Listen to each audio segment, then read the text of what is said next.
Hello everyone, welcome to Sweetie Speaks official YouTube channel. Today we are at day 38 of 111 days verification challenge. We have almost completed one third of the challenge. Congratulations to everyone who is taking this challenge. But we still have a lot to cover, so don't lose the momentum. Let's carry on like this for 111 days, and I am sure after this 111 days, all of us are going to feel very confident for the subjects, VLSI subjects. We are covering a lot of subjects, so you are going to feel very confident to proceed with your career in VLSI. Now let's get started. The skill set which we are focusing on right now is Verilog. Topic for today is behavioral modeling. Let's see today's question. In yesterday's challenge, day 37 challenge, we had seen about case statements. Except the normal case statement, in Verilog we also have case X statement and we also have case Z statement. You need to explain what is the difference between these three statements: case X and case Z. Then we use sequential and parallel blocks in Verilog. You need to explain these sequential and parallel blocks with an example. With example, I mean write a code which uses sequential and parallel blocks and execute it in the, you can use free practice platform like EDA Playground, execute it, analyze the output and explain that code properly. Then we have the concept of event.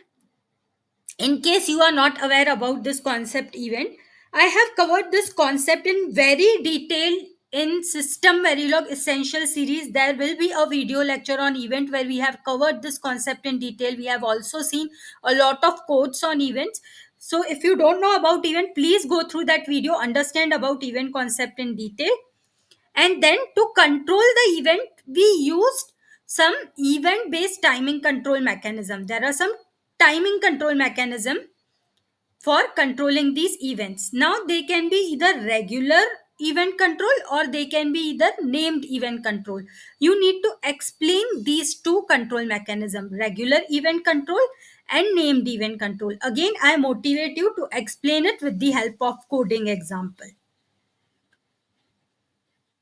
We have some conditional statements like we have in every language. In Verilog also we have if and else statement. Can you explain this if and else statement in Verilog with the help of code, of course? We had seen repeat loop in the previous day's challenge. Except repeat loop, there are other loops like while loop, there is a for loop. Can you explain these loops in Verilog with the help of coding example? The next question is, you are given a code snippet.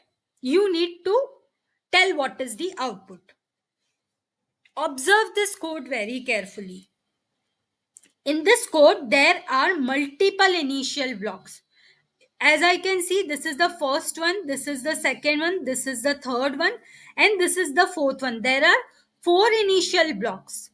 And in every initial block, we are doing something. In the first one, we are assigning value to the variable m. In the second one, we are assigning value to variables a and b with some delays.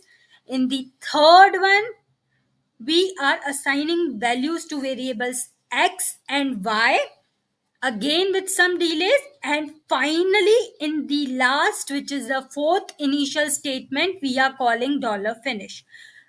You need to analyze this and tell at what time which statement is going to get executed.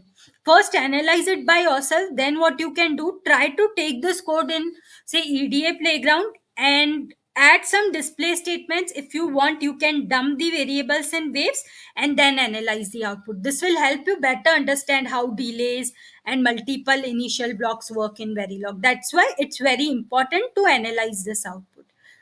Today, please focus on all these questions, and tomorrow I am going to see you for day 39 challenge. Best luck.